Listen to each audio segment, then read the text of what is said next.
Ulysse a été baigné dans le fleuve par les servantes de Nausicaa. Elles lui ont offert des étoffes dont il s'est fait une tunique. Et le voilà maintenant sur le chemin du palais. Il doit convaincre le roi Alkinoos de l'aider à regagner Ithaque.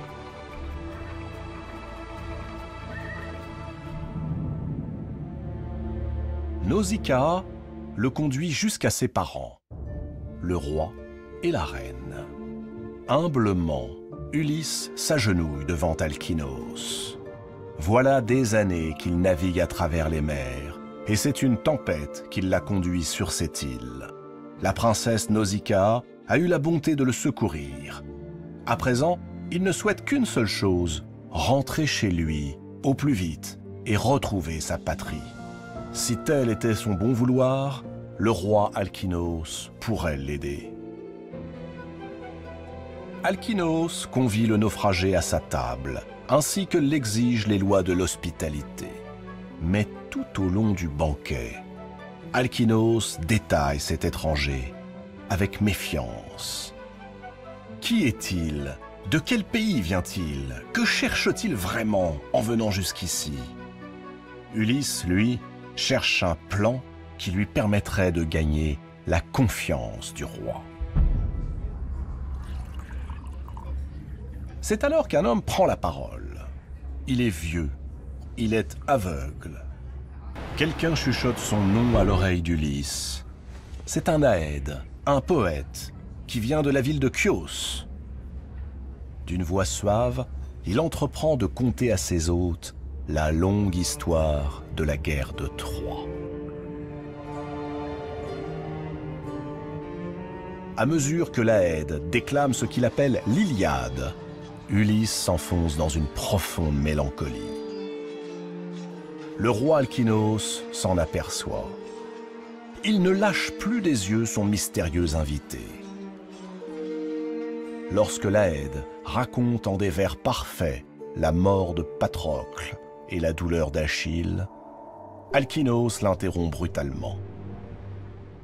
Il a vu des larmes rouler sur le visage du naufragé. Alkinoos exige de connaître son nom et le détail de son histoire, lui qui semble si peiné à l'évocation de celle des glorieux héros de la Grèce. Ulysse sèche les pleurs qui coulent sur ses joues et qu'il ne peut dissimuler. Le temps n'est plus à l'esquive ni aux ruses. Il n'y a qu'une seule issue, reprendre en détail le récit de l'Aède, raconter son histoire. Alors, il se tourne vers Alkinoos et lui dit son nom, Ulysse, fils de Laërte. Il raconte comment il erra, victime du malheur, depuis le jour où il suivit Agamemnon vers Troie pour combattre pendant 10 ans un peuple qui ne lui avait rien fait.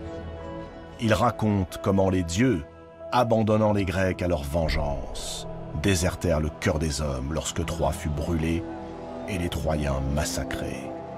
Comment, de par l'hostilité du dieu qui fait trembler la terre, il resta près de 10 années captif de la vaste mer.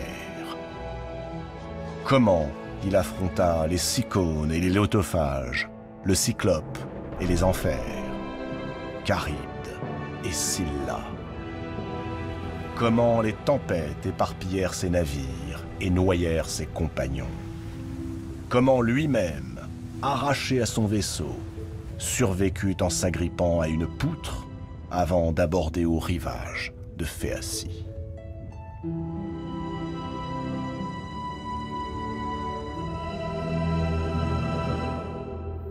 Quand Ulysse se tait, un épais silence règne dans la salle, et on peut lire sur les visages une expression tout à la fois admirative et incrédule.